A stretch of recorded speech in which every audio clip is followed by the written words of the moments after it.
Welcome back to our YouTube channel. In this quick video, I'll show you how to live stream games on TikTok. Now, to live stream games, you need to first of all make at least 100,000 followers on TikTok. Now, take an example. If you want to live stream this game over here, which is Dream League Soccer, you then go ahead and open it, and then come over here and then open up your TikTok application. Once you open up your TikTok application, you then wait for it to finish uploading.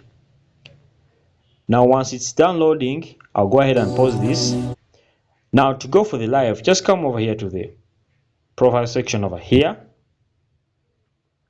and then we shall come to this plus icon. Now once you come to the plus icon, obviously you'll have the live button.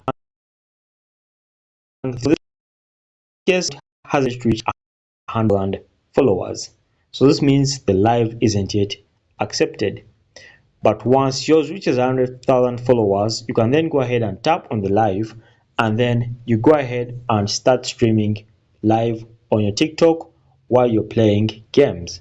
So thanks for watching, guys. We shall meet